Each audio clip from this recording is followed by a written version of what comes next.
God, what the hell is that? I'm the sheriff. I'm the sheriff.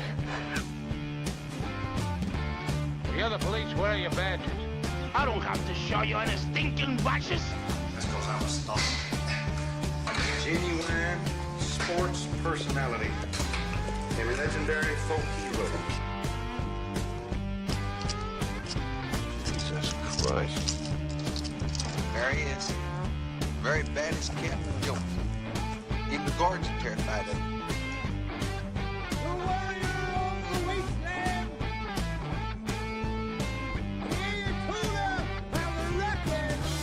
You can call me when I have to call my lawyer. They bring me a telephone. Would you like to leave me your home phone number? I don't want to hear any of this. I don't want to hear no more of this. Wait a minute, I'm just getting to the weird part. The weed part. Yeah, it gets weird. Say we take off, leave the site from orbit. It's the only way to be sure. Let's do it. Can you do that? I can do anything. I'm the chief of police.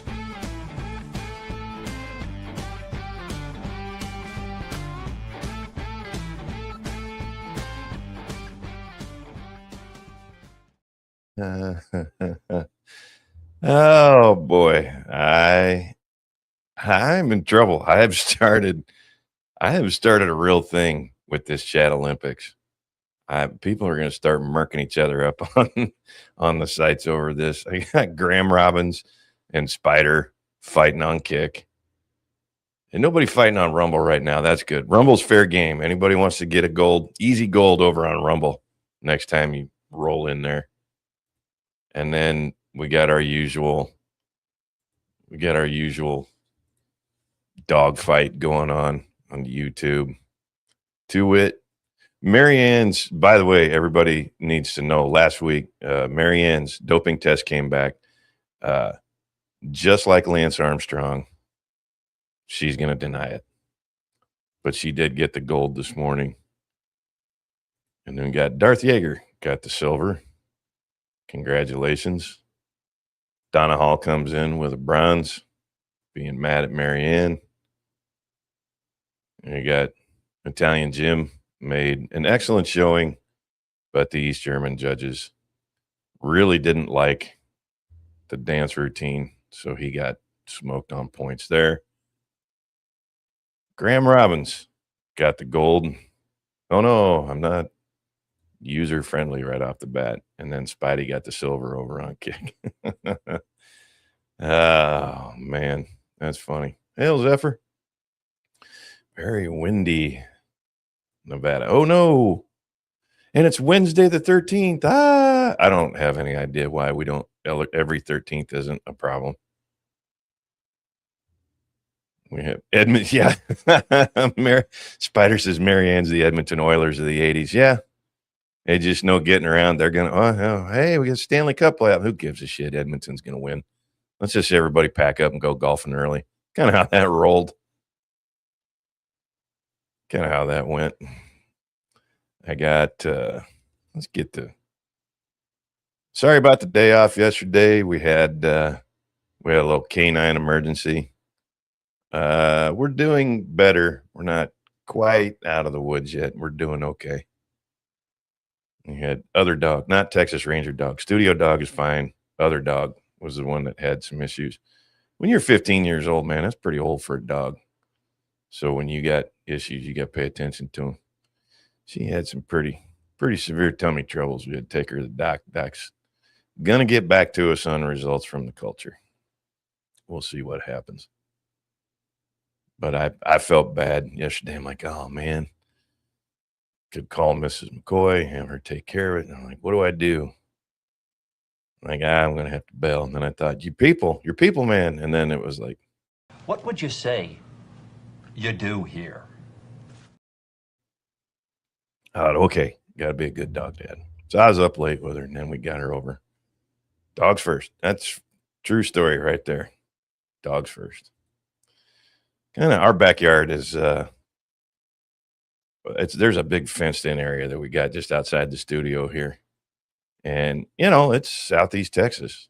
There's stuff in the yard, There's critters, toads and such. She loves toads, and she's out all the time, so God knows what she got a hold of. But we'll see what happens. Yeah.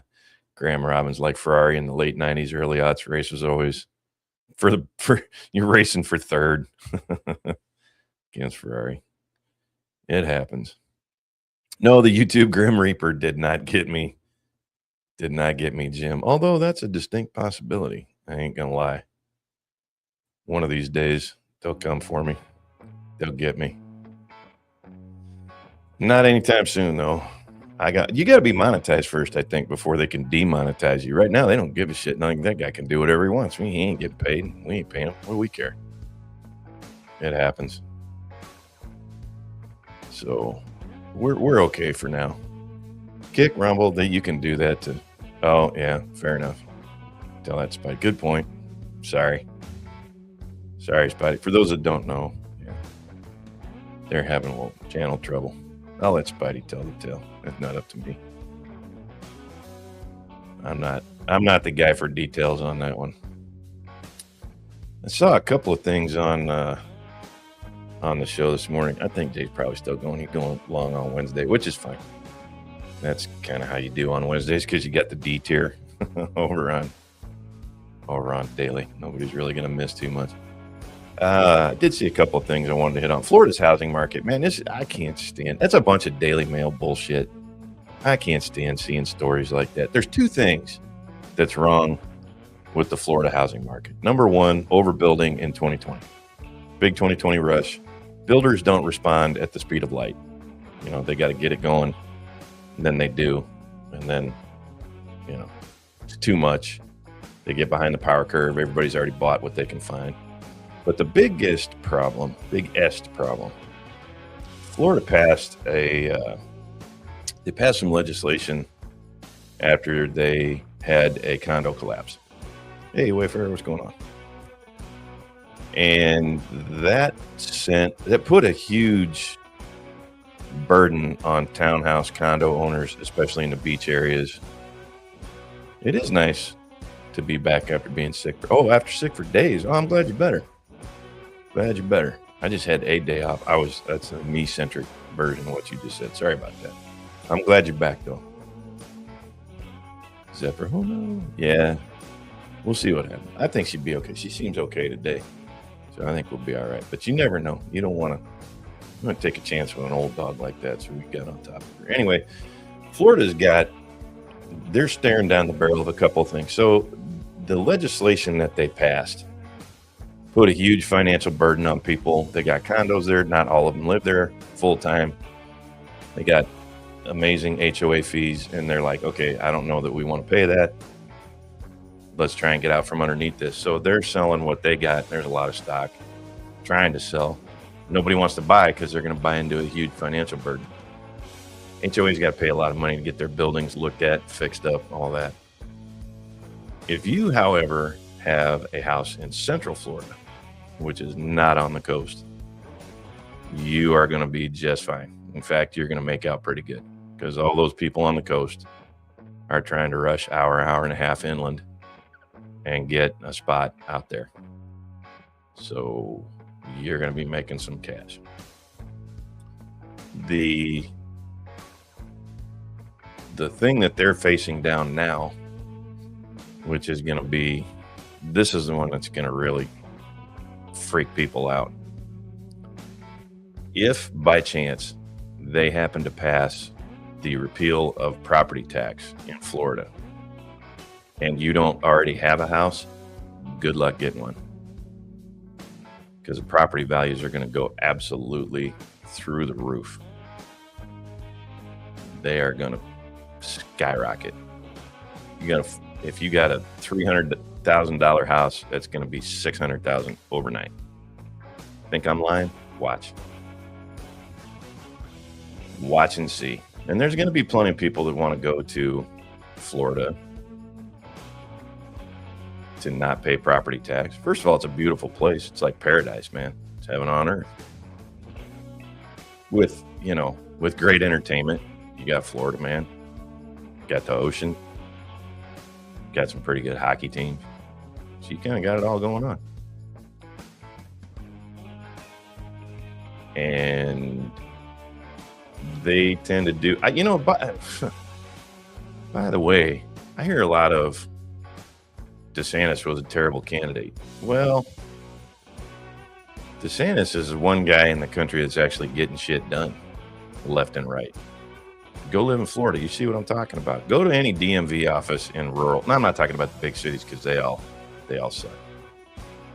But go to any DMV office in Central Florida, any tax collector office where you got to get some paperwork done. Man, you're in, you're out 10 minutes. Heaven on earth with gators. No lie, Dark. No lie. I always told people when they said, oh, we should come to Florida. I lived out in the middle of nowhere and I got my house for a good price and all of that stuff. Not my house, our house. Me and Miss McCoy got the place for a really good price. And people go, oh, should we move to Florida? No, you should not. It's crowded. It's hot. We have, there's gators in every pool. They sneak in your house at night. If you put your foot on the floor, they bite it off. We have gigantic fire ants that stab you through the heart, just like Steve Irwin with them stingrays. There's poison toothless hookers all over the place. Terrible. It's a terrible place to live. Just because I didn't want people to show up. But now, you know, you got to admit, people go, you know, is it that? Oh, man, it's great. You got to like hot. I ain't going to lie. I'm not going to lie. It's hot. It's my kind of hot, which is not most people's kind of hot. Most people's kind of hot is like 80, 85-ish, 87. Nah. Start me at 95 and get me up to about 70-some% humidity minimum. And then let's crank it up just a couple from there. And then I'm happy. I'm a happy dude. Because then I can sweat out all I'm drinking. I don't really have to move. I just sit outside and out it goes. I dig that. That, and I don't like to be cold. I hurt when I'm cold. I don't like that shit. But we ain't going to worry about that right now. I'll tell you the one thing that I did see that really, I go, I'm all for less government. Got them fire ants in Arizona too. Yeah, man. You got fire ants here in Texas. They're not quite like Florida. I will say this: I've been to a few states where they have fire ants. Florida, by far, man. You'd rather lick a 9-volt a fresh 9-volt battery for 10 minutes than step into a fire ant pile in Florida. They're bad. You go spray them, they come out, look at you like, fuck are you doing? You're like, oh no, I got a problem. And then they just, all right, boys, and let them have it. And then you're done deal. Texas, they're itty bitty ones. That's my problem. They're itty bitty ones. You can't really see them. Yeah, man, I tried everything on Florida fire ants. Stuff that would normally kill, like this got skull and crossbones all over it. You got to wear a hazmat suit to handle it. You need a team of, biohazard experts just to get the container out of your truck. You spray that on them in Florida and they're like, now go get me a beer. Like, oh God, we've done it now. Texas is a little bitty ones. I can't see them. And that's where my mistake is. I make the mistake of stepping on them all the time down here because I don't pay attention where I'm walking. I've started now because we got a lot of stray animals where I'm at, and an ordinance against front yard fences. So you got to pay attention when you take your own dogs out. You got to watch. Fire ants, no problem. You get stray animal landmines. I got an issue with that because God knows what they've been eating. I don't need to pick up some new strain of, Shanghai Hantapox from some stray cat in my front yard that decided they didn't want to dig.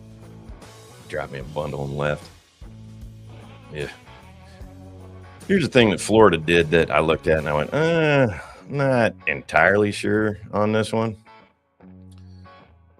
Florida's plan to end vaccine mandates hits a road bump. Now, I looked at this headline. I've seen this story a couple of times. They've been doing this for months. This ain't something brand new. Every time Dr. Ladapo here gets on the camera, I go, I got to see what's up. This is not exactly new to the story. They did want to end all, and also so we know where we're at. This is WUSF sponsored by NPR story. So, you know, kind of like Pravda. WUSF's Florida news site. And NPR, we all know NPR. If you don't, good on you. Don't learn. Florida's plan to end vaccine mandates as road bump. Did that part. All right, let's do this. Florida aimed. Sorry, I didn't want to get distracted and go all Jeremy Hambley on you and sit here for 3 minutes while everybody's like, did he die? Did he have a stroke? What just happened? I ain't gonna. I'll get to that later if we get horsing around. Not a big thing, but just a couple of things I wanted to get out that I thought were funny. Florida aimed to become the first state in the nation to end all vaccine mandates, but lawmakers failed to agree on a path forward. Long story short, you've got exemptions now. You can claim, hey, I don't want this, I don't want that. Get your kids out of it. State Department of Health is going to be working to end all vaccine mandates in Florida. All of them, he announced a thundering applause at a September press conference alongside Ron DeSantis. Hold up there, Chief. I agree with you in part. You know, on balance, I agree with you. I like your premise. Here's the problem. You got to tackle illegal immigration before you go handling your vaccine policy. Thanks to our lackadaisical immigration policy enforcement and the lack of offense or any sort of deterrent at our borders, measles is back. We had measles whooped. We wouldn't need a measles vaccine if we'd stop the daggone illegal immigration. No joke. You know, MMR, you could get rid of that in this country if you didn't have people coming from all over the world where they didn't believe in that for the last 50 years. So we need to, let's do that first. Let's not be getting rid of it altogether. You know, we had a bunch of these diseases whipped in this country, and then they came back. And they came back because we decided not to enforce the laws that we had in place. So I like where you're headed. I get it. Got two things. Number one, some of these have been working just fine for decades. We've had them trialed out for a generation or two. We can determine, okay, they don't make your kids grow a third arm, anything like that. But, you know, since the rest of the world didn't go with that, we got to keep that in place until we get them cleaned up or stop letting them in, you know, like we're handing out free Krispy Kreme here. What's next? Polio? Yeah, probably, to be honest. Measles was whooped. Measles is back now. Drug-resistant TB.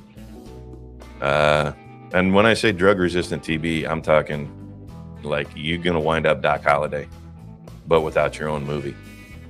That's bad action right there. And I think before you want to, and here's where I shake out. If you want an exemption for your kids, I am all about that because they're your kids, not my kids, not the state's kids. Do not give a shit. But until we end free healthcare and illegal immigration being absolutely unpunishable, yeah, let's not do that. Let's keep some stuff in place. So I get it. I get where they're going. I agree, you know, at the end of the day, but we ain't there yet. We got some things to clean up before our kids get smoked by some folks from Guatemala who didn't even know their kid had measles. And you go, whoops. Didn't even know polio was still a thing. Yeah, in some parts of the world. I have no particular order on these today because I let so much stuff go yesterday that we got a ton of stuff to clean up. I don't even know where to go. See what Graham's got to stay. Oh, yeah. Money, man.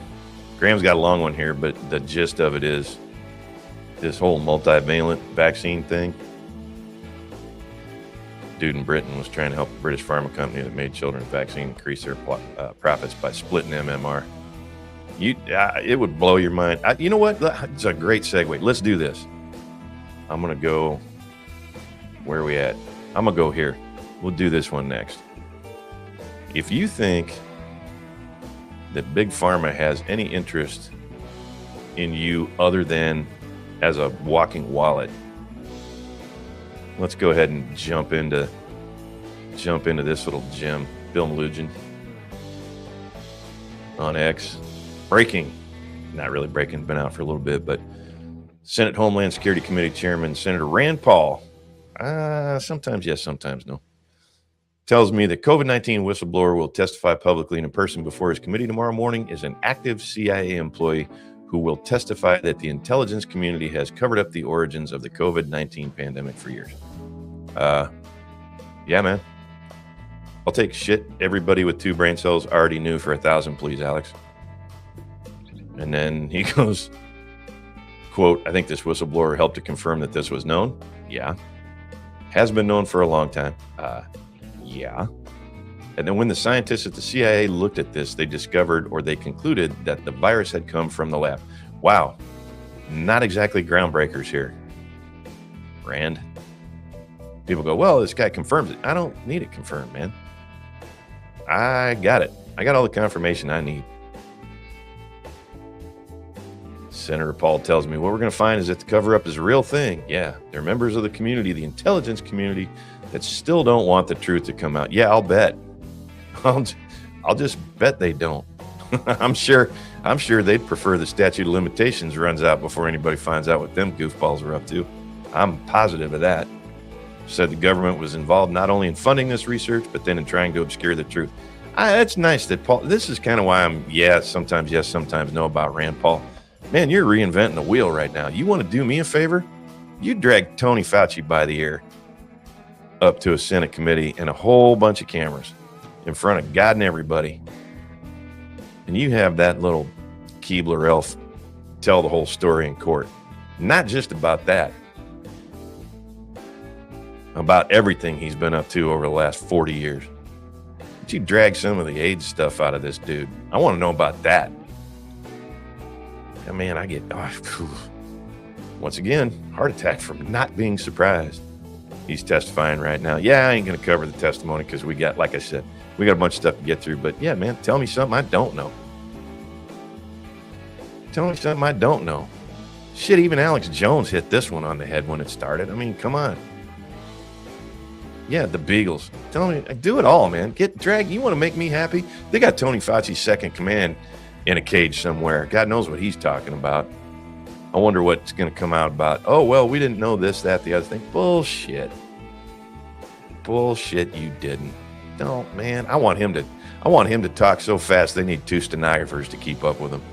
And then go knocking on Tony's door. If I was Tony Fauci right now, I'd be looking into Argentina. I'd be looking into countries with a warm climate and without extradition agreements with the U.S. That's what I'm talking about. Graham knows what I'm saying. I didn't like this dude. If you were alive and an adult back when this stuff was, when before AIDS was AIDS, before they even knew what that was, before they even ID'd it, and you remember that absolute overblown, crazy, oh my goodness, the freak out over that one, man, you'd have thought it was Ebola. And he'd been making money off of that for decades. And then he just happens to be in charge of the NIH when this thing comes out. Man, highest paid public employee in the United States government when he retired, by the way. Not a coincidence. You got to hide all that pharma cash somehow. Can't question the science because I am the science. Man, this guy makes, you look into his background, he makes Dr. Mengele look like Captain Kangaroo. I'm telling you right now, that dude, oof. That's not my place. He's going to have to stand in front of the Lord one day. I want to be there when that happens, frankly. It'll be a little early for me, but I take it just to stand there for that cat. Watch him tell that story. Fidgeting around like a one-legged cat trying to bury shit on a frozen pond. I want to watch that. That's going to be good action right there. Oh, man. I swear. Dude, Jim says he made a ton on licensing vaccine. Yep. That's a whole industry, man. People, see, and the thing that bugged me is they told us like, oh, okay, we got a fix. Everything's fine. No, it's not a fix. It's a string along. It's a bunch of stuff that you got to take for the rest of your life. And they're making, I can't even imagine the amount of money farmers making off of that alone. Trillions. You get R&D money pouring in. You get the actual production and delivery on the market. You charge them an arm and a leg. Oh my goodness. Big Pharma is not your friend. Take care of yourself. I don't care. I'm old. I won't say I've had enough. I'm enjoying the ride. Don't get me wrong, but I got my money's worth on this ride straight up. So I ain't worried about the end of it. I believe in the Lord Jesus Christ and that he'll come get me when it is his time, not my time. And aside from that, it ain't gonna bother me. People go, oh, you got this, that, the other thing wrong with you. I don't give a shit. God will come get me when he's ready for me. Till then, I could care less.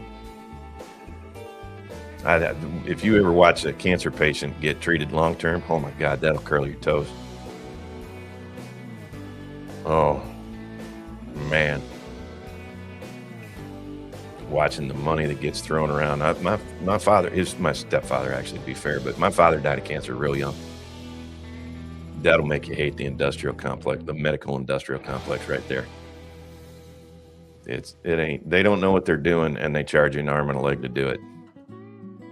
I don't want to black pill people too bad, so we'll get off of that. Let's do a good story. This is a good one. Although you're gonna enjoy the backlash to it. Gas tax holiday as Trump promises, not so fast, trucking construction industry says. Trucking, it's from CNBC. So again, Pravda. Trucking and construction industry trade groups are pushing back against a proposal to temporarily pause the federal gas tax. Why? It's a great question. It's a great question. Why would they be upset about getting rid of about a tax holiday on gasoline? They should be happy with that. Well, here's a neat little insight into where your tax money goes.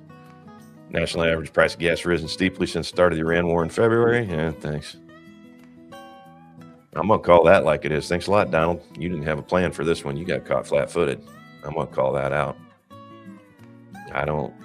You don't start something like that and not finish it in a hurry. You ain't got time. When you're president, you start hammering on somebody. You ain't got a lot of time. Congress pull your chain. You better be ready to finish that shit.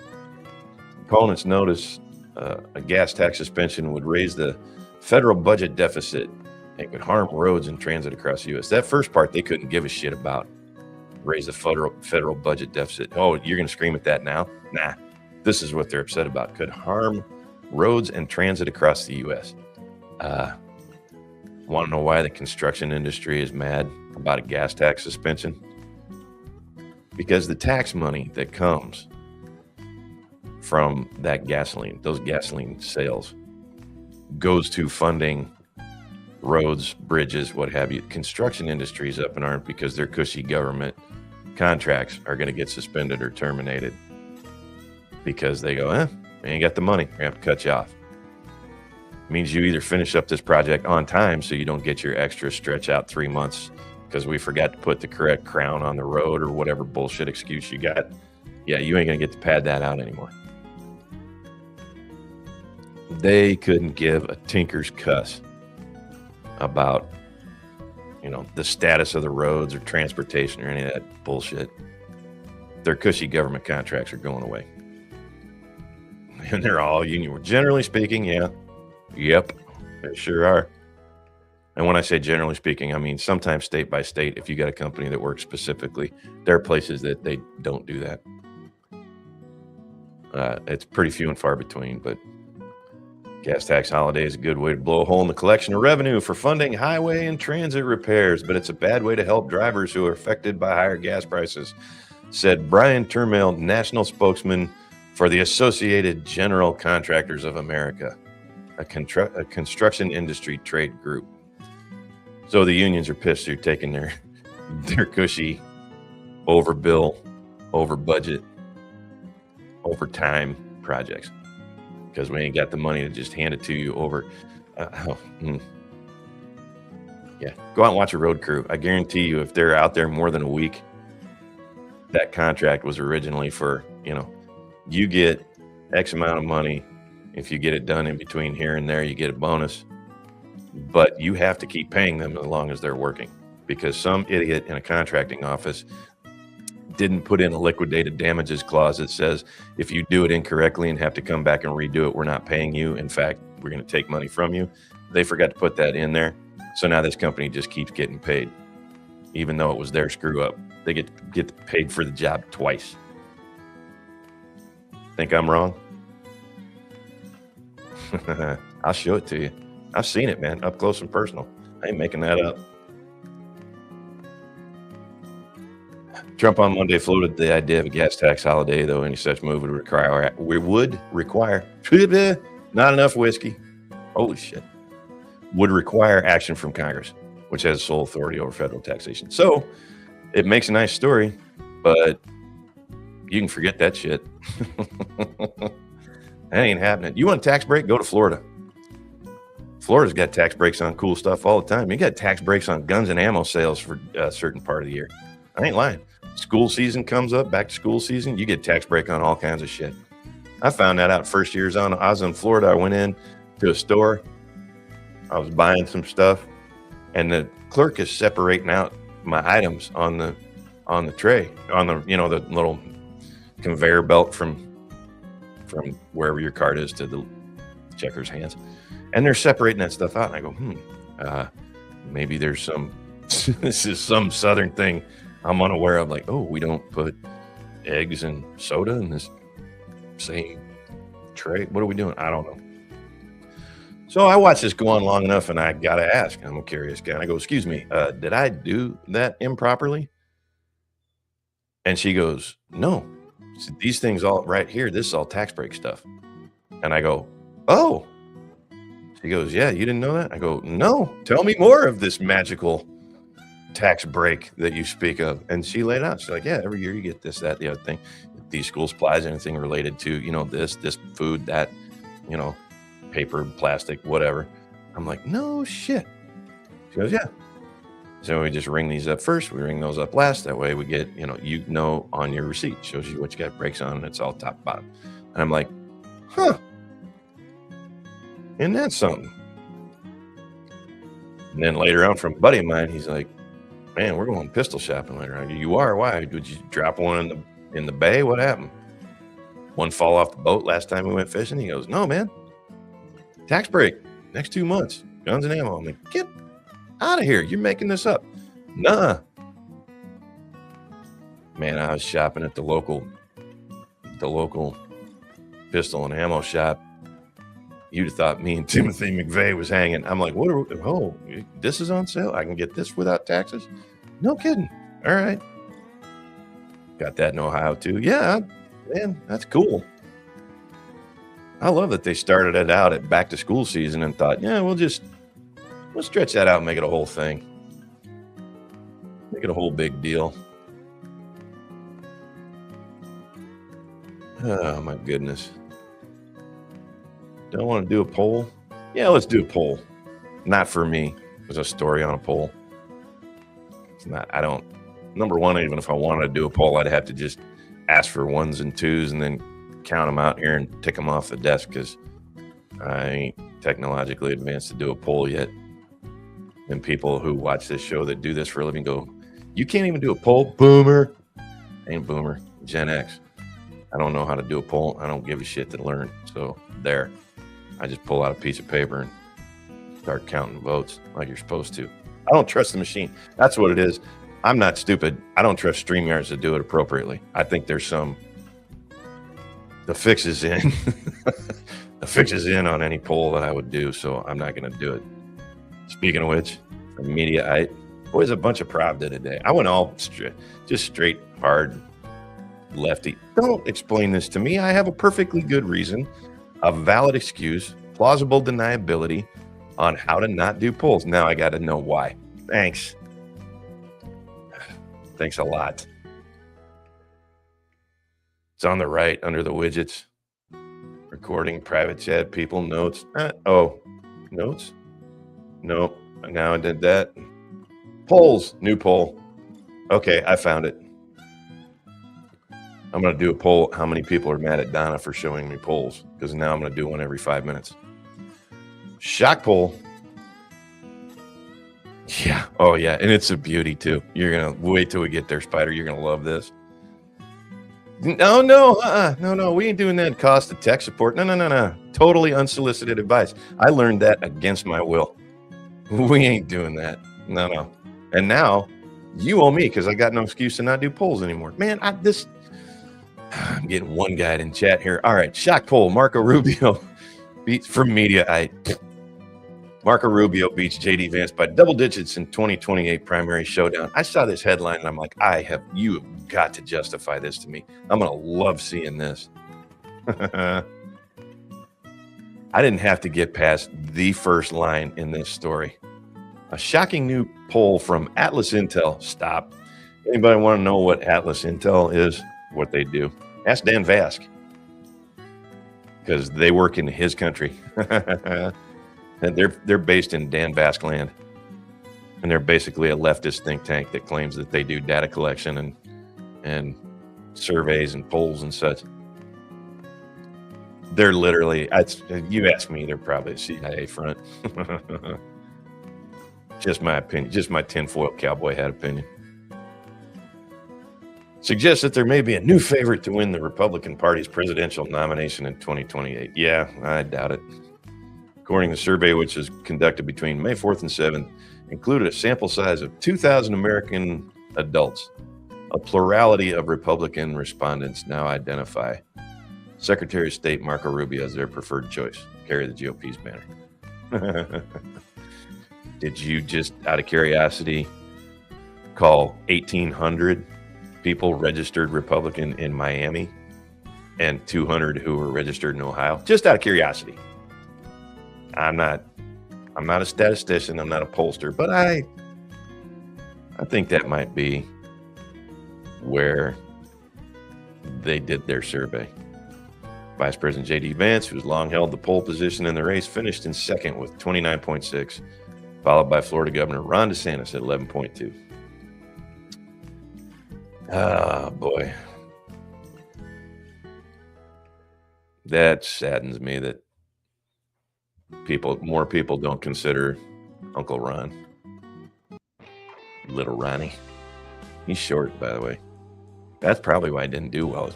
You can't be a short dude and be president. It doesn't work out like that. You gotta be tall. I don't know why. I'm not short. I'm 6 foot. I'm just your average old 6 foot dude. I don't understand why presidents are so tall. It's not like, the office requires you to reach things from the top shelf or anything. There's not a basketball tournament involved. There's no triple jumping or volleyball. I'm not really sure. It's, better on TV, I guess. You do look kind of funny when you're standing up there at the podium and you got like 6 people at a debate. And you look like the little kid that wandered in the room and the adults went, "Oh, how cute. Go ahead and let them play at the microphone." I'll give you that. It's a TV job. You got to look good on TV. I had to pull. Carter was short, but then he was a terrible president. Fair and fair. True and true. Maybe there is something. Maybe they keep this special.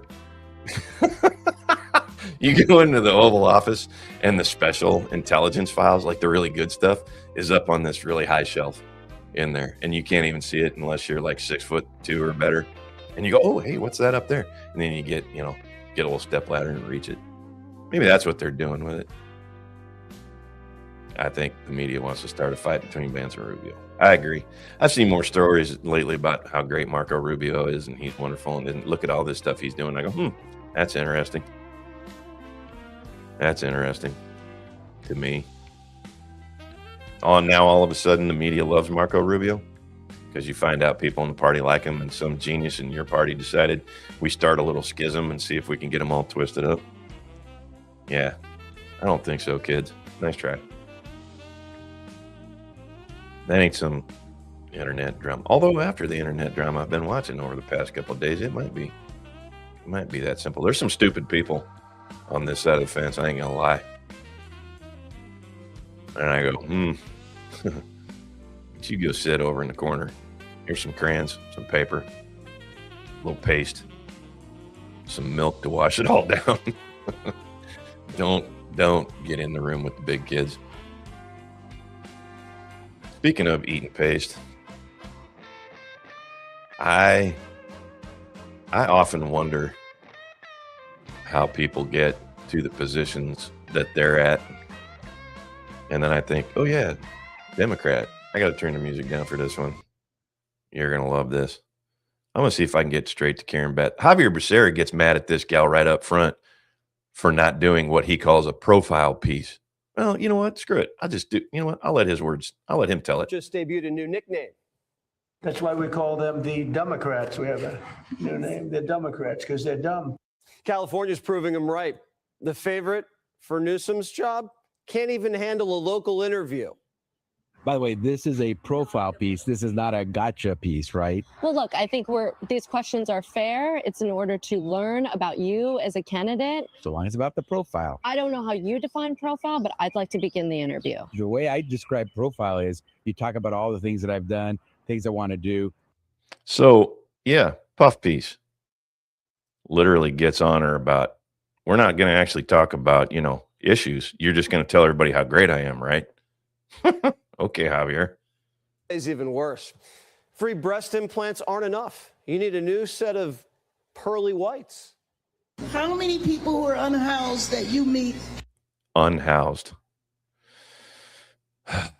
Orwell is spinning in his grave. Have no teeth at all. They don't have teeth. Why? Because meth rots your teeth. Okay, Karen. So every homeless person in LA is a meth addict. I gotcha. Okay. You can't succeed without teeth. I'm going to tell you, I watched this early this morning. I'm talking 5 o'clock early this morning. And I laughed so fucking hard. I woke up Mrs. McCoy. I feel bad. I woke up Mrs. McCoy. I woke up both the dogs.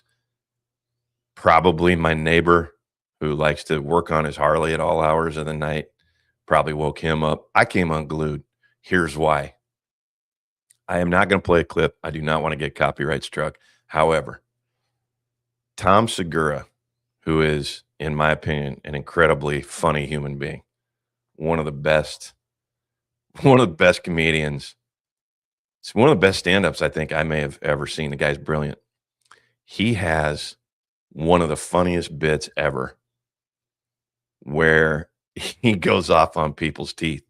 And he does this bit where he's like, if I won the lottery, I'd go walking down the street like, hey man, smile. Here's $10,000. Get some fucking teeth.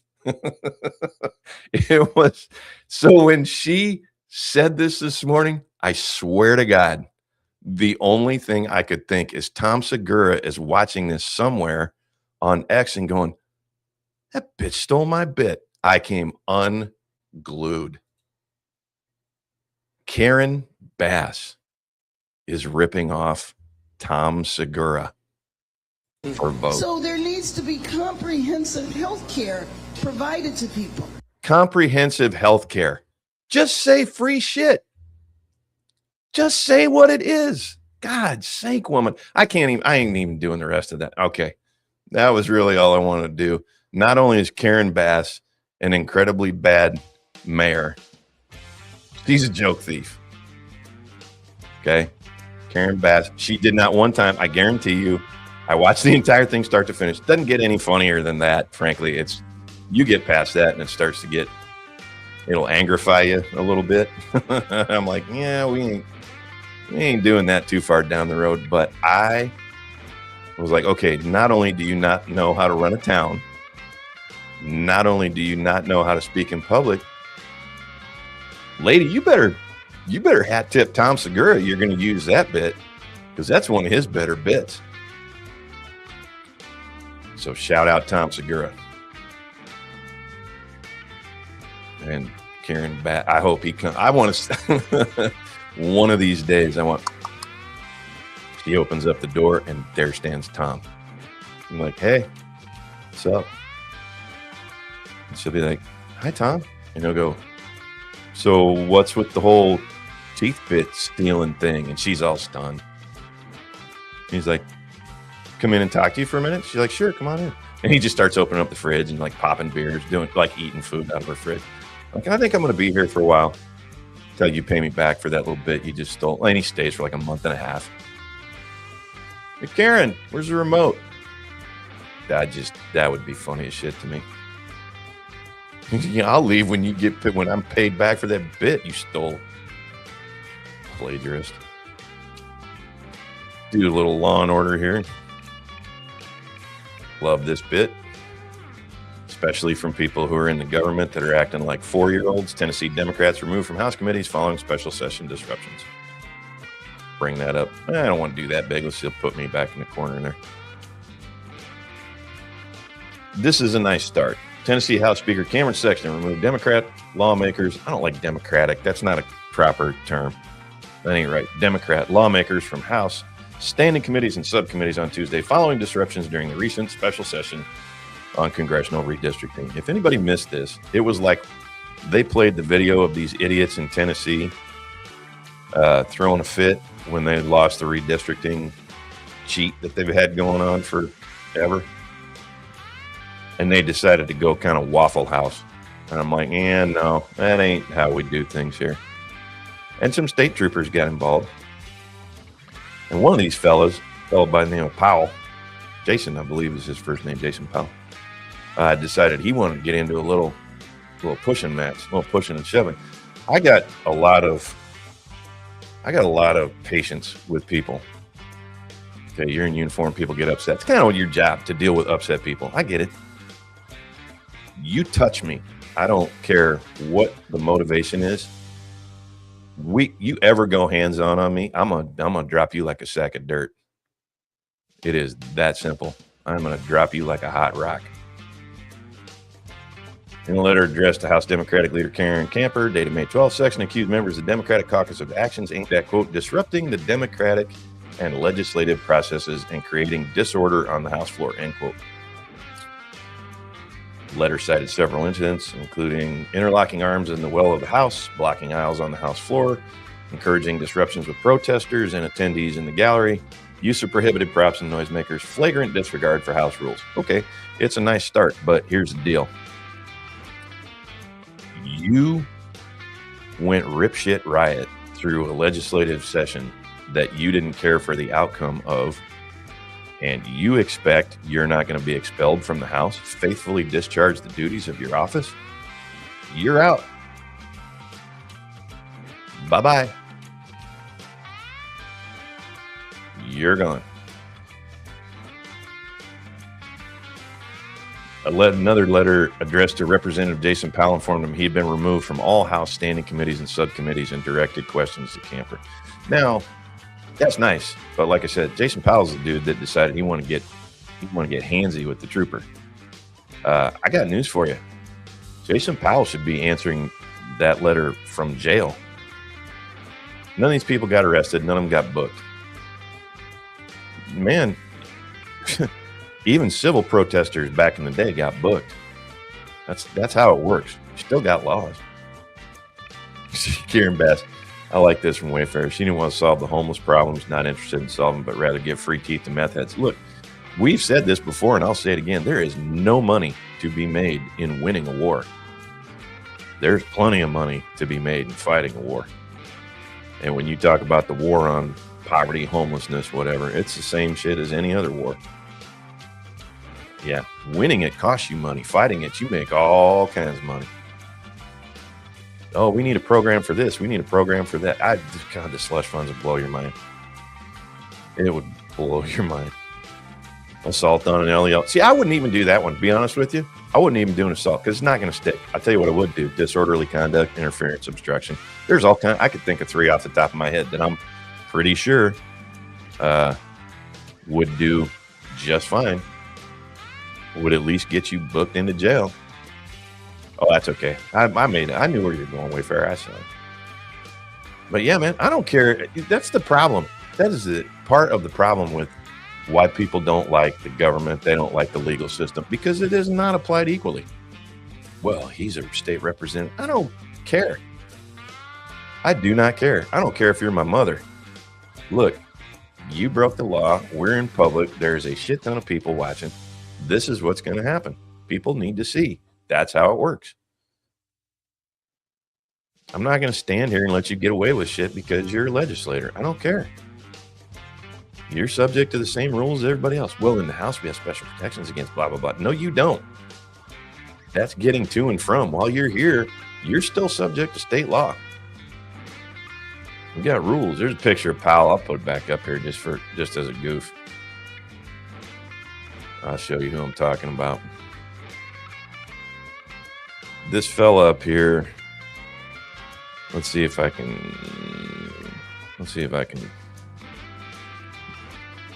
Am I smart enough to do this? No, I am not. I don't know how to do the screen yet, where you get it to blow up. But this fella on the top right up here, that's Jason Powell. Actually, this one over here, that's Jason Powell. And they decided they wanted to wrestle with some troopers. You went out. First of all, you're lucky you went out on your feet. You do that shit to me, you're going out horizontally. If I have my way to deal with it, especially in public like that. I'm going to hog tie you if I have to.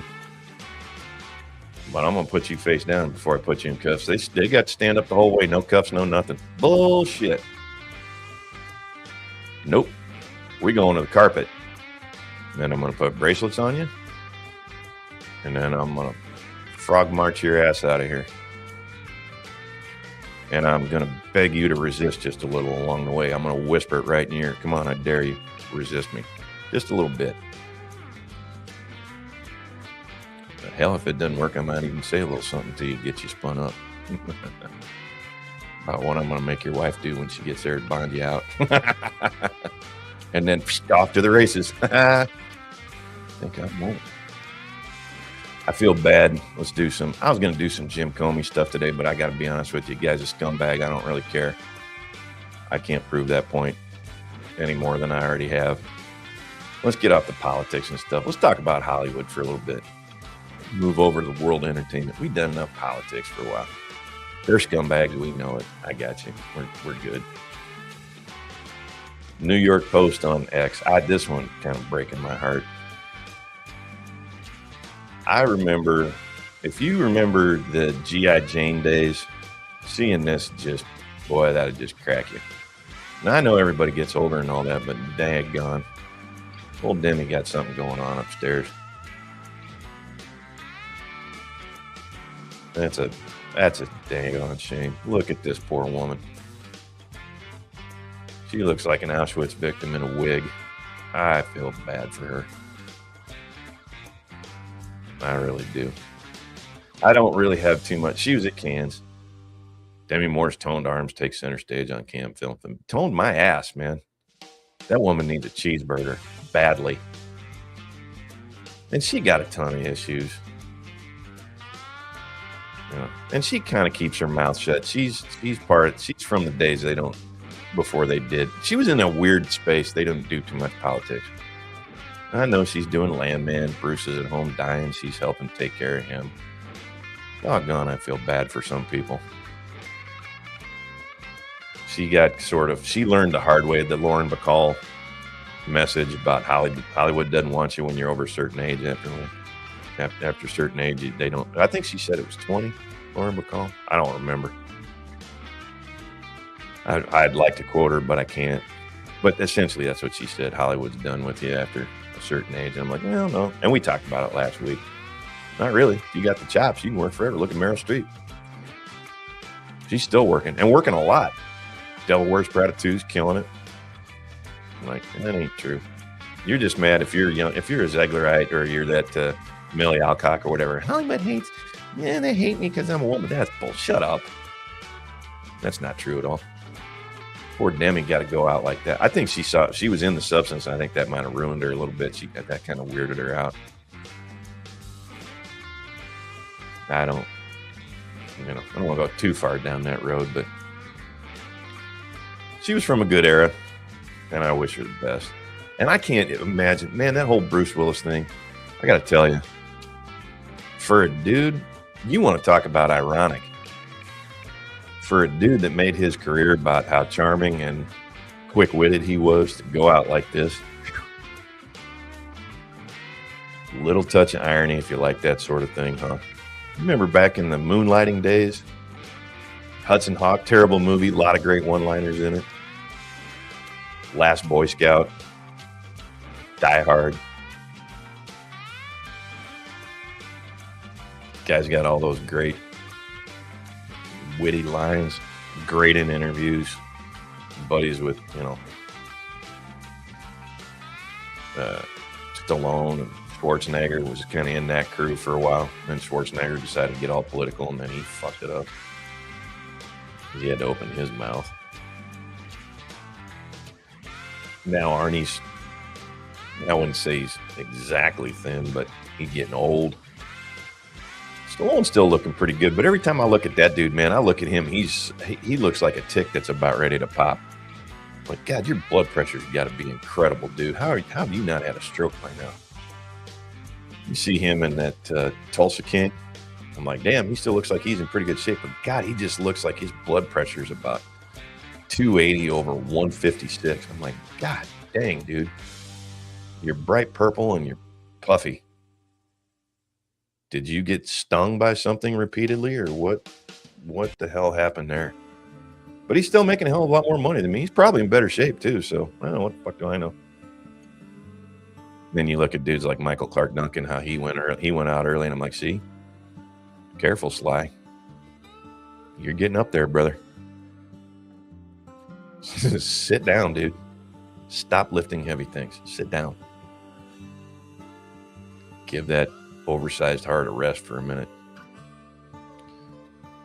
I saw this one this morning, and I had a little bit of, I wouldn't say schadenfreude. What is it when you're hoping for people to fail up front? Not you're happy when they do fail, but you're kind of hoping that they fail up front. I'm not sure how you say that one properly, but Peter Jackson on handing directing reins over to Andy Serkis for Lord of the Rings: Hunt for Gollum. Also another Tintin in the works. All right. Says Deadline. Let's take a look. First of all, I ain't happy with Andy Serkis, what he did to Animal Farm. I ain't never going to forgive him. What Angel Studios let happen there, I'm not sure I'm going to forgive them ever for that either.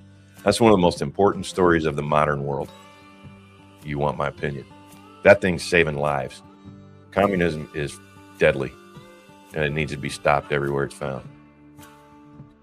You think I'm exaggerating that? Go look into the Bolshevik Revolution. Go look into the history of the Soviet Union. See how many people actually died. Made Hitler look like an amateur. I could have directed it, but boy, that got dark. Sorry about that. You don't mess with Orwell, man. Not that story. Not that one. That's a cautionary tale. That one in 1984, both. You start screwing with them, you and me, we're gonna go to blows. All right, back to a not so serious work, unless you're Nerdrotic or any of his Lord of the Rings level autists. I could have directed it, but I thought, I've done that, said Peter Jackson today at his Cannes Film Festival rendezvous about why he's sitting out as director on Lord of the Rings: Hunt for Gollum. I'm going to give you my take on this at the end of it.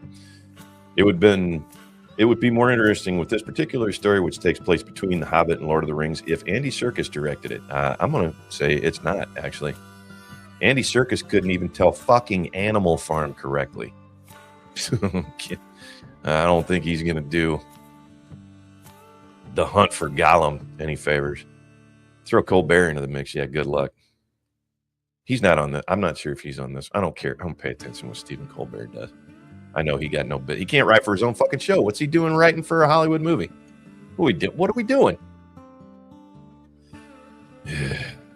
Then teasing the new film, Jackson said, it's an eternal story about Gollum's psychology and addiction. I don't need you to tell me that.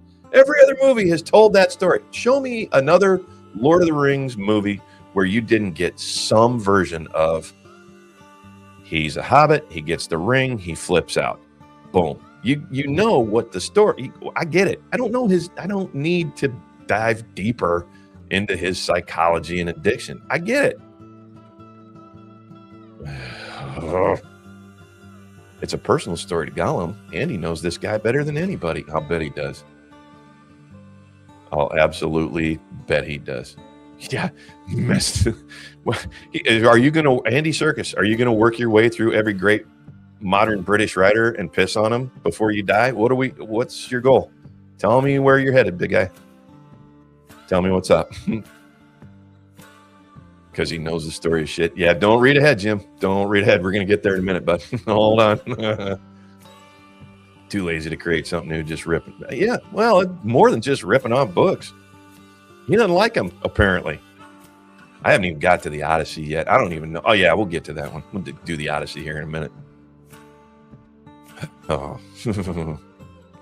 Then teasing the new. Oh, we did the psychology thing. It's a personal story to Gollum. Andy knows this guy better than anybody. I didn't think about me. The more exciting version, they misspelled exciting, by the way, of this movie is if Andy Serkis made it. I don't think so, Pete, but okay.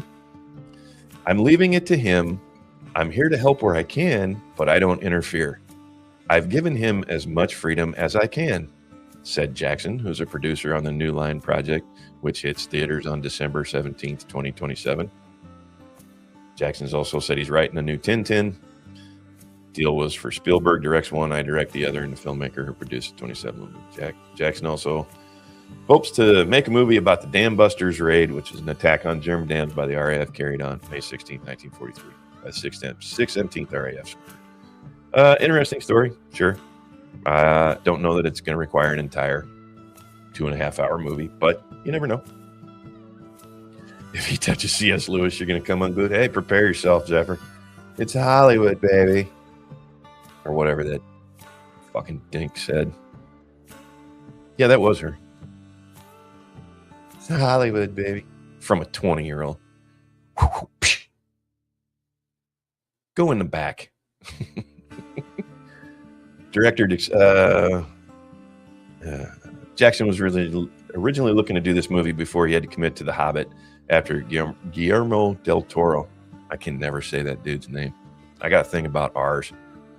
Guillermo del Toro's departure. There. How's that? Director explained that del Toro really was supposed to direct the Hobbit films. All right, look, we could do this whole thing. I ain't going to do it. Suffice it to say, everybody's getting worried about AI. Gollum isn't AI. He's motion captured performance. Jackson said, I don't think, yeah, okay. I don't think any artificial character or generated character has hope of winning awards. It's a bit unfair in the Andy Serkis case. It's not AI generated. It's a human generated performance. Okay. Let's tell the truth.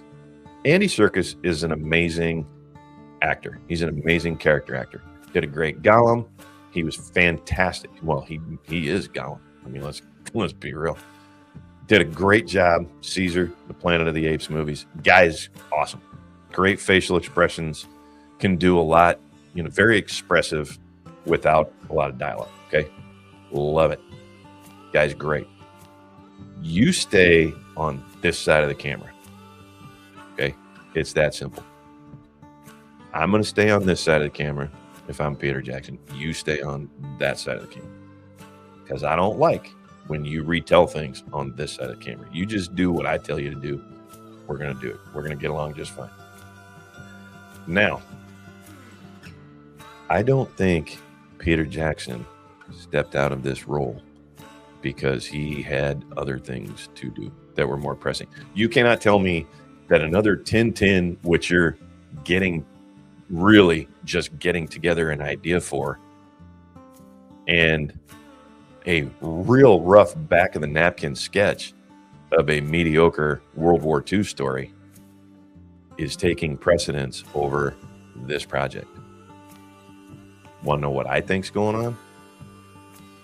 I think Peter Jackson looked at this and went, there's no way in hell you can polish this turd. Quietly to himself, not out loud. He didn't do like I just did and bust loose and let that slip. He's reading it and he's nodding his head going, yeah, oh yeah, man. Looks great. Looks great. It's going to be awesome, man. Yeah, great. Yeah, a lot of special effects. Yeah, it'd be wonderful. In his head, he's going, we're fucked. Pair of twos. You know, he just went all in and the other guy called and he's like, uh-oh, pair of twos. I'm fucked. Also hat tip Tom Segura. Not for the joke, the inflection, but can he do Rin Tin Tin too? Yeah, probably. That's what he's up to. Sure, there's already been a Damn Busters movie. Yeah, I'm sure Force 10 from Navarone kind of, hinted at it. We really want to get down to the nitty gritty. That's the first one that jumped to my mind when I looked at it. I'm like, that's an interesting twist on the 43 Damn Busters raid, but fair enough. And they did it, as far as I'm concerned, much more dramatic and fun way to watch. Air raids ain't that much fun to watch. Airplanes, boom, big explosion, story's over. Okay. That's just me. I'm not, clearly I'm not a Hollywood writer. Probably much to everybody's chagrin, but hey, I think Andy Serkis is getting set up right here. I don't know what's going on between him and Pete Jackson, but I got to be honest with you. That looks like Pete Jackson ducked out and Andy Serkis thought he'd take it on. Okay, Andy. Not going to stop you. You do your thing. I ain't good for much. Serkis was badass in the movie Shiner with Michael Caine and Matt Marsden. Serkis we did it, man. I'm telling you. I am not going to take that away from him. Other side of the camera, that dude's phenomenal. Absolutely phenomenal. One of my favorites, in fact, for character stuff because of his subtlety, which you go, really?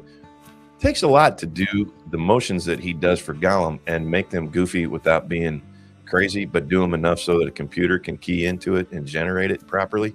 The stuff he did in Planet of the Apes, the subtlety he pulled off, some of those grimaces, and I'm like, man, that's impressive. That's good stuff. Comes out subtle on the other end of AI, but you got to start that pretty big. Pretty tough to hit that. Decent Alfred, but yeah. Directed wrong and bad film. No argument. Absolutely no argument. Now, that's one where I go, you know what? Maybe he gets out of the rut. Hey, fair enough. Good on him. I'd love to see him take on a project like that. Total ball buster. Stick with it. Make it work. Actually make an interesting story. He knows Gollum. Maybe he knows something about the character we all don't. I don't know. Maybe he puts politics aside just this one time and gets something good out there. We'll see. I ain't gonna hold my breath, but you know what? Good luck, man. I hope you do it. Conversely,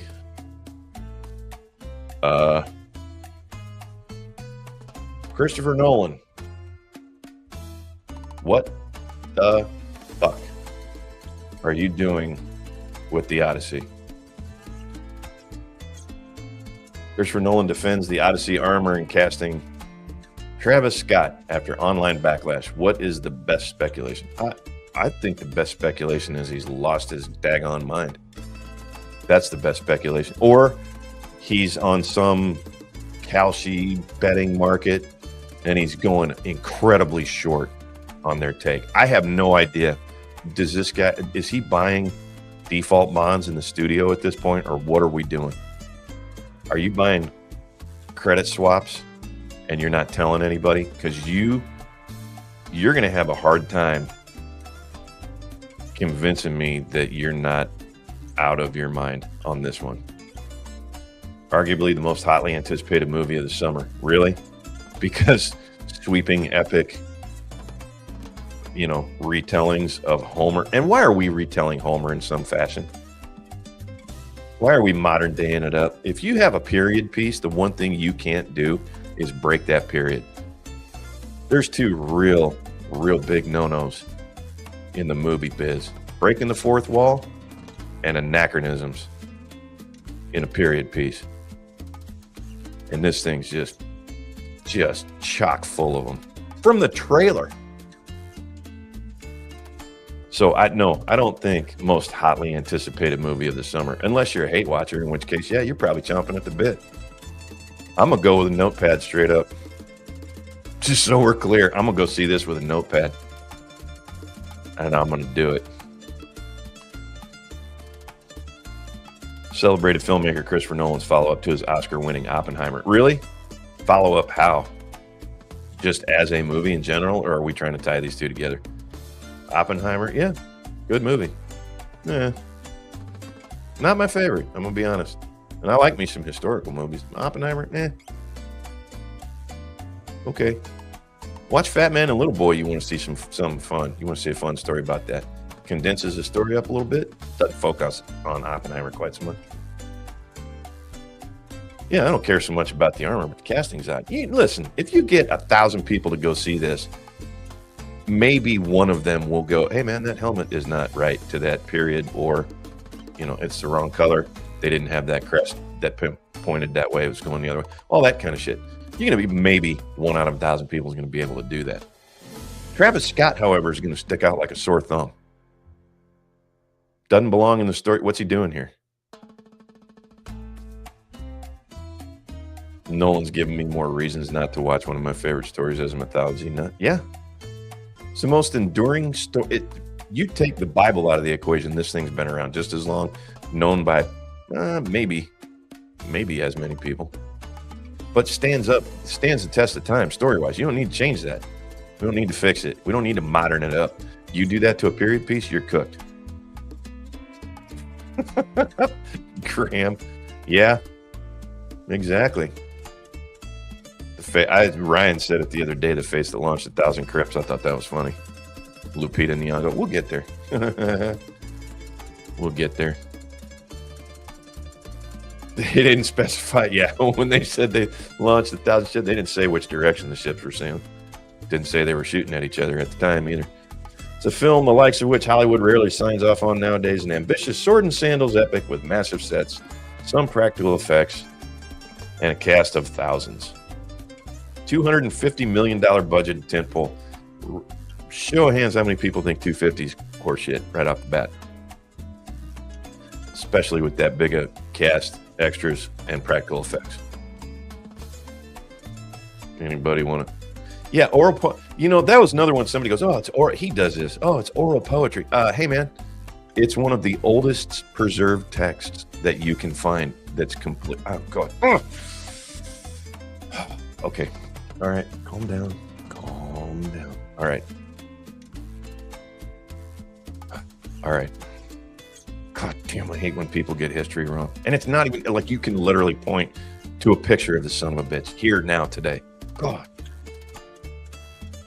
250 million budget? Nah.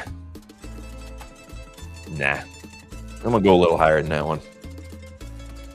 And advertising on that is gonna go through the roof. 200 minimum.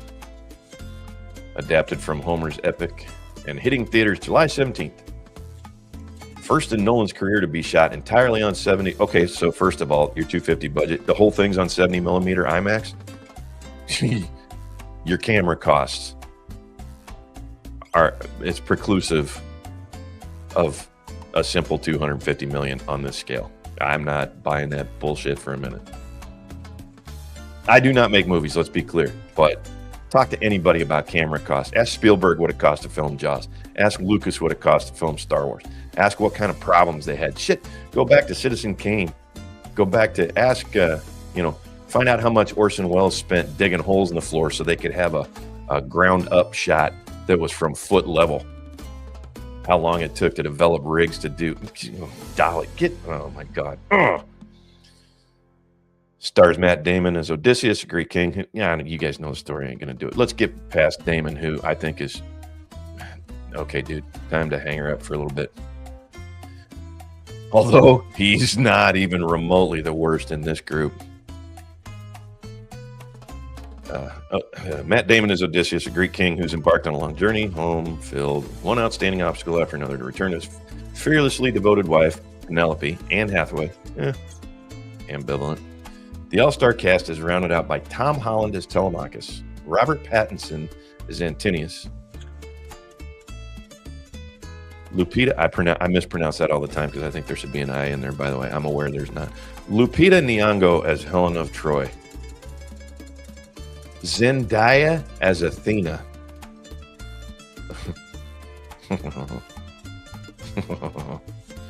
Charlize Theron as Calypso. John Bernthal as Menelaus.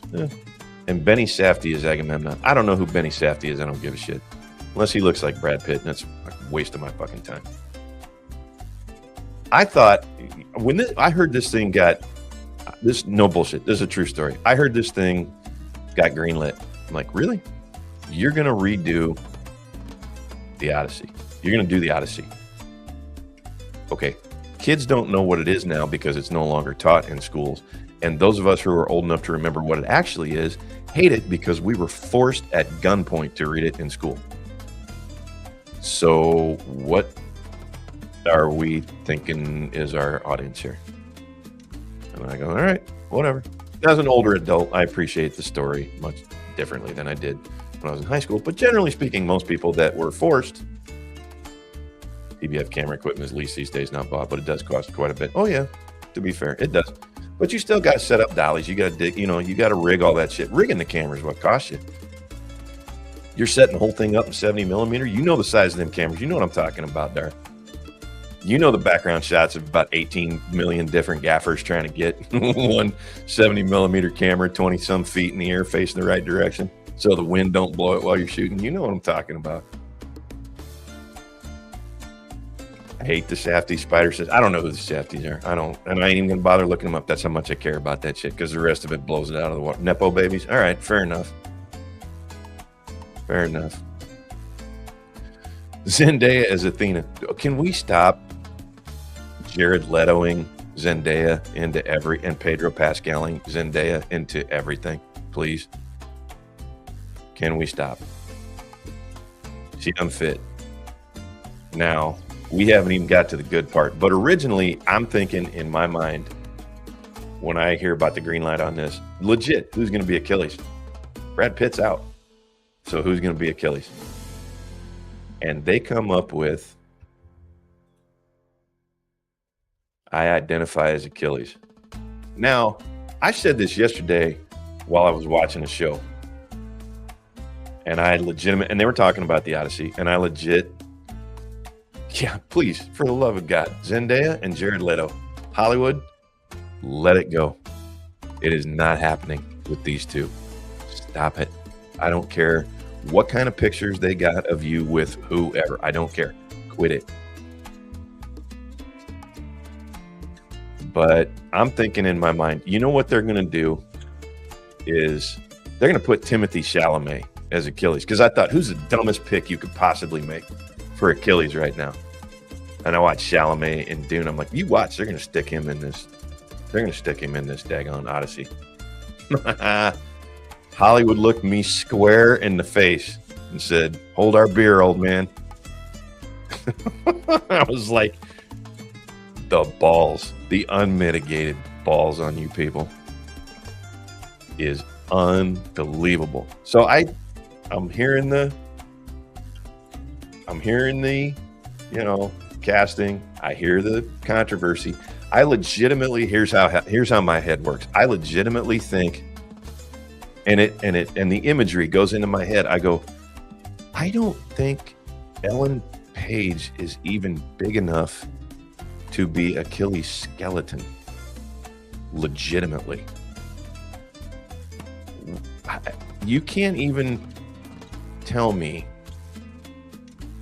You're already in the underworld. I go, okay, you want to do this. Well, we want to show they're in the, Achilles in the underworld. It's all beat up and haggard and blah.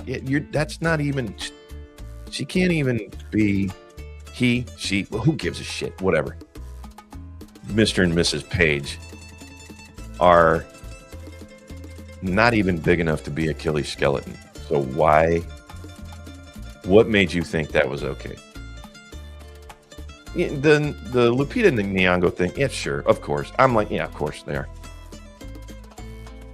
It was either her or Margaret Cho. I'm like, okay, Lupita Nyong'o. At least she's, not horrible looking. Let's do that.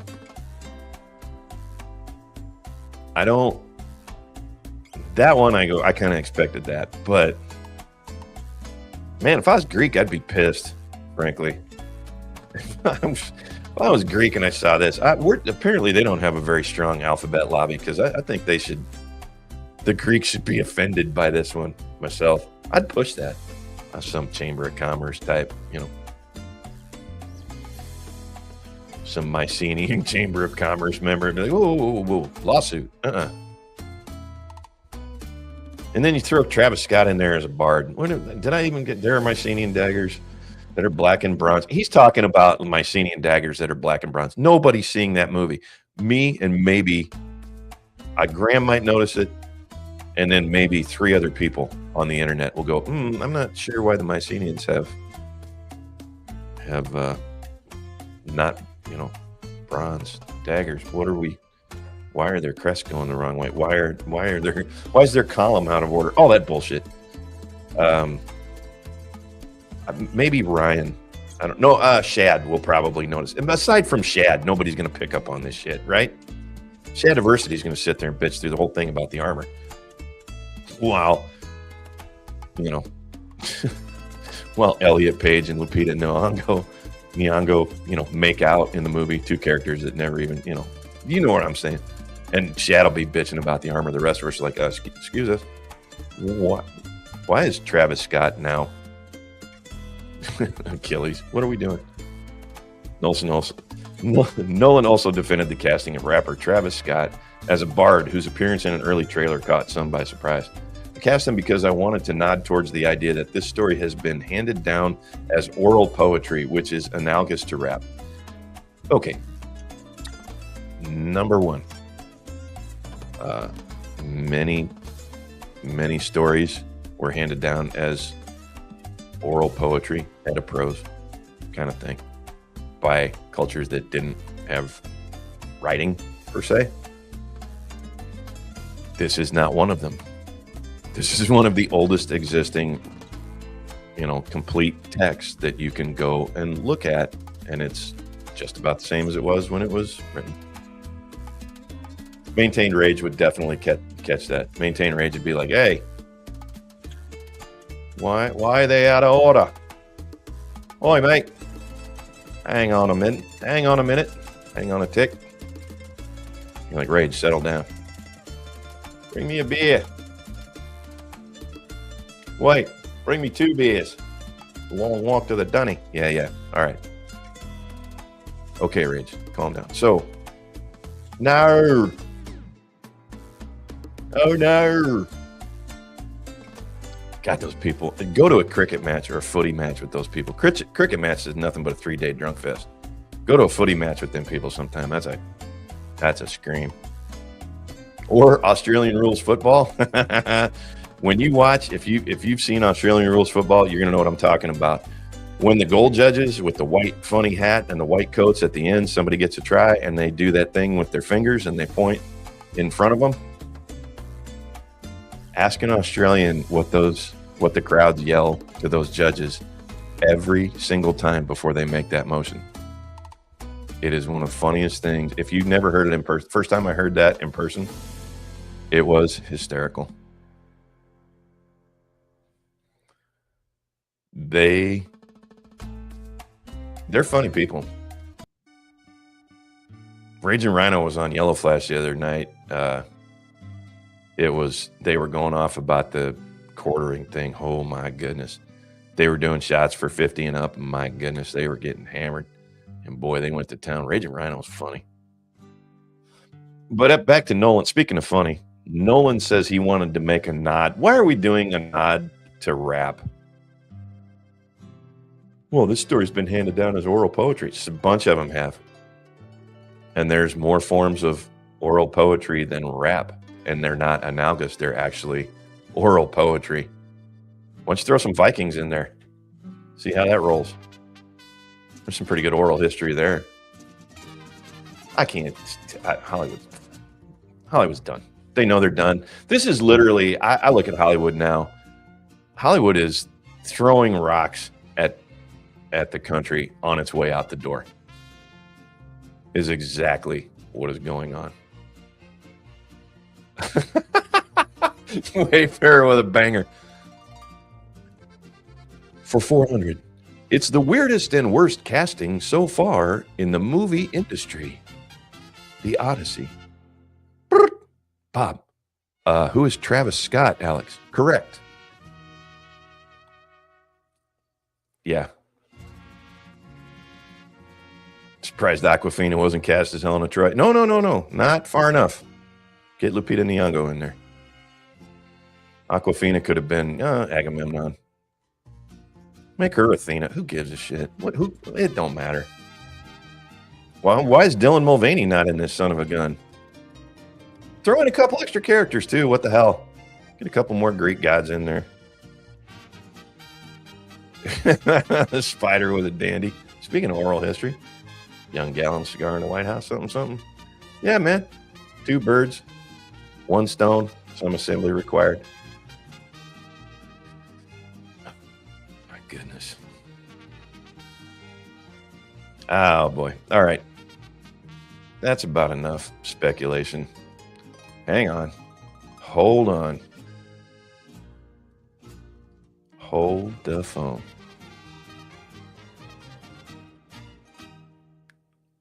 All right. Speaking of, you're not. This is for Law and Order. The world is not coming apart. This is a Law and Order junkie kind of weird one. You are not going to believe this shit.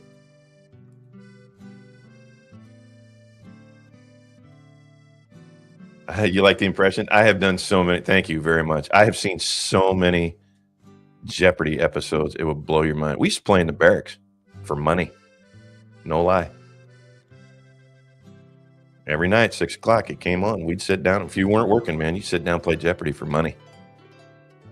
We had it down to a fine science. For 600. The worst casting decision in Hollywood history. Who's Ellen Page? Correct. Man, you could do that all day long. Alex Murdaugh.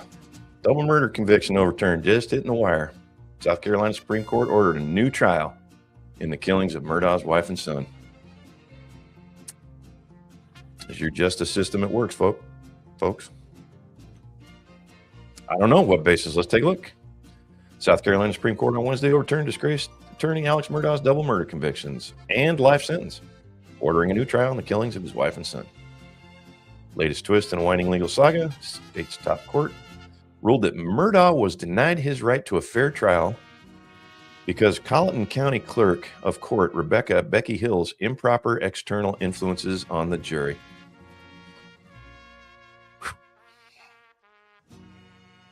Hill placed her fingers on the scales of justice. The court wrote in its unanimous decision accusing her of shocking interference by suggesting to jurors that they could not trust Murdaugh's testimony.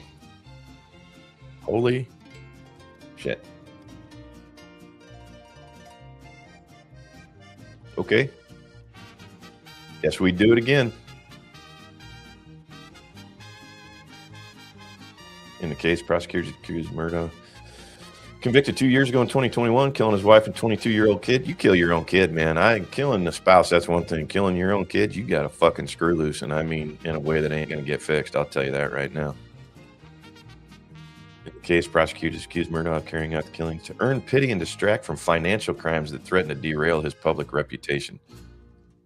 Might go a little bit deeper than that. And there's a fair call right there. She did F up pretty bad for the legal system. But he's going to be found guilty again anyway. He did it, man. You're not going to see an If I Did It book from this cat. I'll tell you that right now. That ain't going to happen. This dude's going inside for all day.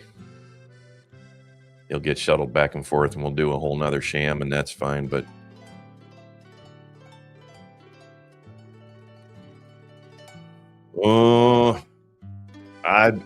Graham says if his kid earned it, he might be able to do it. If it was by marooning Graham, I'd probably be able to pull that off, but it'd be a tough one. But yeah, I suppose there'd be some instances.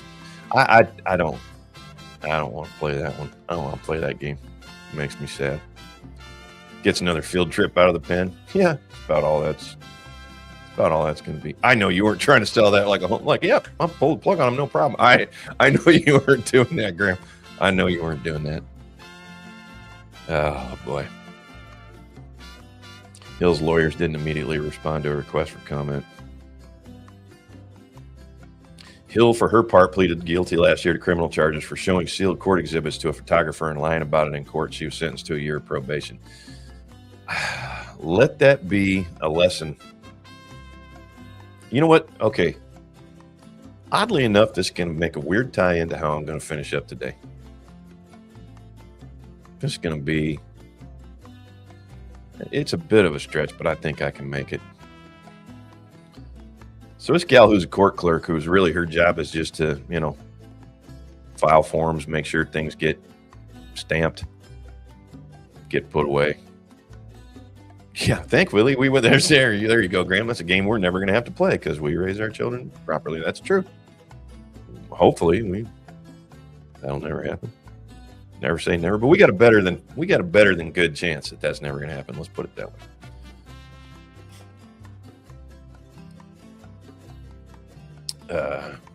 This gal, the court clerk, inserted herself into a spot that she had no business being in. And in doing so, a man who killed his wife and kid is going to get another crack at freedom, going to get another bite at the apple. Jury trials, for those of you who have never been through one, are a crapshoot. The justice system is about how much your lawyer can convince people that they're telling the truth. And that's unfortunately the sad state of the world in which we live. Still the best flawed system in the world before anybody gets any ideas. Still the best flawed system in the world. But I'm not talking about that right now. I'm talking about this. This young lady inserted herself into a situation where she did not belong. And because of that, justice might be perverted.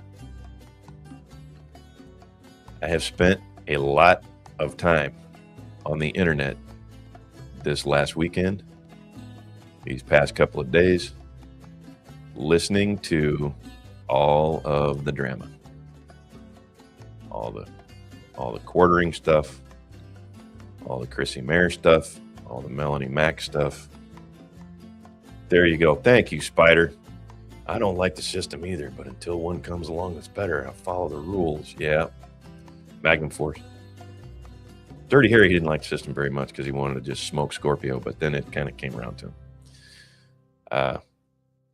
I am going to say this about all the drama. Change that up a little bit before we... There we go. To me, there is nothing, well, where I go absolutist, there are very, very, very few things in this world that I detest more than hypocrisy. I have seen a lot of things about people on the internet this last week. It's a pretty wide community. It's a lot wider than I thought, to be honest with you. Things that make me kind of angry.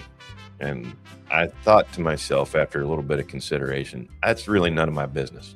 I need to stop it. Okay. So I did. Last night. No, I did. I wanted to do this. Out of everything that people are slinging shit back and forth about this, that, the other thing, here's what I want to do. Forget all that bullshit. This is going on between people we don't know. We ain't never going to meet. Got nothing to do for the most part with what we do up to a point. You take that flagging thing out of there, which looks like it might get itself fixed. They got nothing to do with what we do or who we are. Be a good person. When you are not a good person and you get caught, be contrite and be sincere and do this. I'm sorry I screwed up. Here's what I'm going to do to fix it. Here's what I'm going to do to make sure it'll never happen again. I hope you can find it in your heart to forgive me. If not, I understand. Do that. That's a life lesson that a lot of people need to do. Here's the other thing.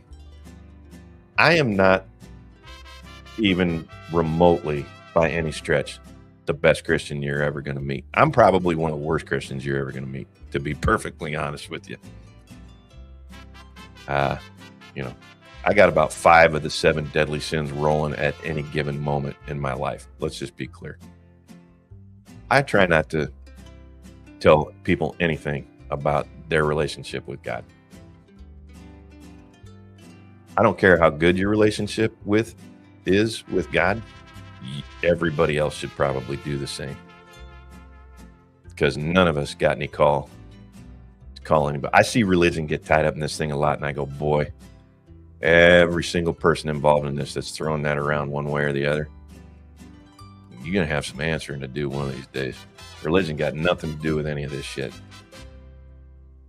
Don't do that. If somebody's not being a good Christian, you might want to remind them gently. And they're a friend of yours. If you don't know them, it's none of our business. God will take care of that. But if they're a friend of yours, you might want to go, hey, man, I'm not exactly sure that's the best way to go about that. Let's try this. But to start throwing rocks and, I'm shod in the truth and clothed in righteousness. You're wearing Crocs and a plastic Jesus raincoat right now is what's going on. Don't do that shit, because it makes you a hypocrite. And it makes everybody else that's really living it look bad. You're making more work for the rest of us. It's hard enough trying to be a good person and impart that in a manner that gets the Lord's word across to them. It's hard enough because people are already, for some reason, society's conditioned against that. Don't make me ice skate uphill. Oh, no, that wasn't strays. That was directly at him. I use Crocs specifically because he's gay, especially if you're wearing socks with him. But you know what I'm saying. You're not shod in the truth and clothed in righteousness. You're wearing a plastic Jesus windbreaker and Crocs at best. Don't do that shit. I try my best not to do that. And that's my advice to everybody involved in this thing. Friends, not friends, I don't care. If you're in this, it's time to get out of this. Let this process happen at this point. Yeah, there's bad people involved. Yeah, there was people who, everybody thought they knew and trusted that turned out to not be that way. Hang it up. Admit you screwed up. Be sincere. Make amends. And then give people time to forgive you. And understand they may not. And then move on to the important shit, which is your real life. The one that breaks my heart the most, and I don't want to do this too much, but as a matter of fact, I ain't going to do it specifically. But if the internet is affecting your real life, specifically your family situation, you need to make a choice. And it ain't a choice. All right? It is that simple. It is just that simple. This is a hobby for me. This is not a living. People go, well, yeah, but I make a living doing this. There's other ways to make money. Figure it out. Well, it's not that simple. Yes, it is. We've talked about that before too. And I ain't going to do that anymore. That's all I wanted to say. I got nothing this is none of my business other than the moral lesson that I learned here, which I wanted to impart with him, because all the rest of it is just bullshit. Who knew what, when, said this to that? I don't give a shit about any of that. I don't know these people ain't hurting my feelings. You start a false flagging war, that's a problem on YouTube. But frankly, me personally, That don't affect me much either. There's 2 other platforms, and this is a hobby to me. It's not how I put food on the table. So really at the end of the day, it's just entertainment to me. But I did notice some moral lessons that we could take. Aesop looked at this and went, okay, so this fox ate those grapes, and then that dog decided, and I'm like, okay, if there's anything of value that comes of this, how do I get that out of that and then drop it like a hot rock and never do it again? Do I want to see justice? Absolutely. We've talked about it. I have an overinflated sense of justice. But what I think is justice and what everybody else in the world thinks is justice are often 2 different things. So I've learned to just take that shit right out of there. None of my business. They make the rules. I just enforce them. That's it. I don't interpret them. And even that, I don't do that no more. I'm retired. I'm just an observer at this point. But I did want to get that out there. If you have things in your life that are interfering with your family life, stop it. Stop it right now. Don't go back to it. If you have an addiction, I don't care what it is, and it's interfering with your family, you need to get help. And you need to do it quick before you don't have any family left or you die. Be genuine. When you talk to people, I don't care how bad you screwed up. There is nothing in this world that's going to piss somebody off more than when you screwed up and then you try and mitigate to them about why you screwed up. People don't give a shit. They don't care. People want, I'm sorry, and they want it genuine. Doesn't matter who you are. Doesn't matter what you did. I'm sorry. I screwed up. Here's what I'm going to do to fix it. Here's how I'm going to make sure it never happens again. I hope you can find it in your heart to forgive me. That's how that works. Nothing else, nothing more, nothing less. Those things. So there. But that's all I'm going to do about that. And I got to put that shit away because it's getting too much. Everybody's getting spun up about that shit. It's going to start wrecking lives, man. That's sad. But like I said, none of my business. We getting back to movies and politics and all kind of stupid shit tomorrow because that's what we do. I want to thank everybody for being here. Kick, Rumble, YouTube, all y'all that come by every day and go, what's he going to say today? What kind of freak out are we going to get today? Sorry about the day off. Try to keep those to a minimum. It happens. If you like the stream, hit the thumbs up, hit the bell, do the sub, all that thing. Can't do it you can sub. You can't do the subscribe thing on any of the platforms. Whatever. If you liked it, bring a friend. Tell a friend. See if that you tell 2 friends and they tell 2 friends and so on and so on. See how that goes. Oh, you're very welcome. I was going to hit this one. Tried to open a Kick account. I don't get it. Barely get Rumble. It's, it happened. If you want to keep after, keep after. If you don't, it's not that big a thing. We still got YouTube. If we get forced into a corner, somebody you really got to hear, gets behind the wheel. Oh, hey, thanks for reminding me. Then you can do a different one. Thank you, Graham. Tonight, 7 o'clock, 6 my time. We're doing on Rumble and Kick. Outlaws will be there. Spider, if you're near the board, make sure I don't tell that story wrong. 7 o'clock Eastern, 6 o'clock Central, my time. Outlaws will be on. That's exactly where I got that Wayfarer. See, now I know how old you are. Reminds me of, gee, your hair smells terrific. And they tell 2 friends and so on and so on. And they keep spreading them out. Okay, good. Graham's got me. Graham and Spider both got me. Excellent. Unfiltered Outlaws. Kick and Rumble. Not on YouTube. Not on the YT. Do our little round table and live it up. Do not miss that one. It's going to be pretty good. It'll be a good time. Gojira. Godzilla versus Gojira. We're going to talk about the original Raymond Burr versus -1. Or Gojira, not the -1, Gojira, the almost -1. We're going to do it. Yeah, 7 Eastern. See, I told you. Oh, it is minus 1B. There we go.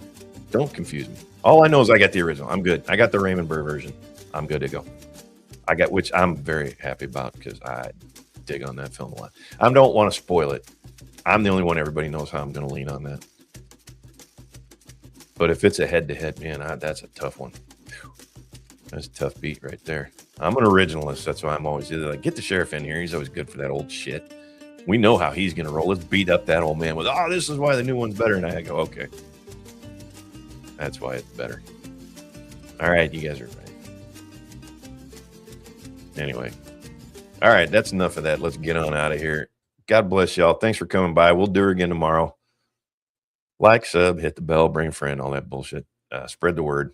Do spread the word. Not the rest. I don't care about the rest of that bullshit, but do spread the word. Bring some people. Get the message out. See if we get other people to start thinking.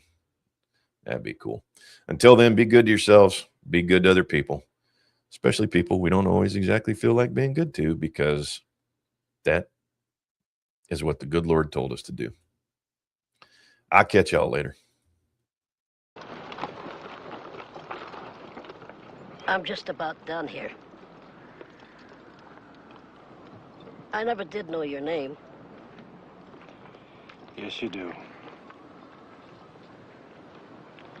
Take care. Yes, sir, Captain.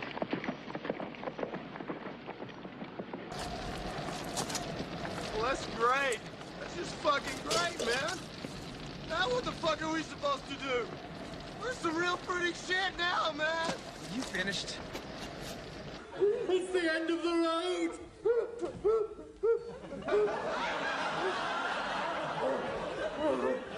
You bastards! Between Glamorgan and Yorkshire, the Yorkshire bowler Nicholson took 8 wickets for 3 runs. Glamorgan were all out for 36 and therefore won the match by an innings and 7 runs. Weather for tomorrow will be cloudy with occasional outbreaks of rain. And that is the end of the news.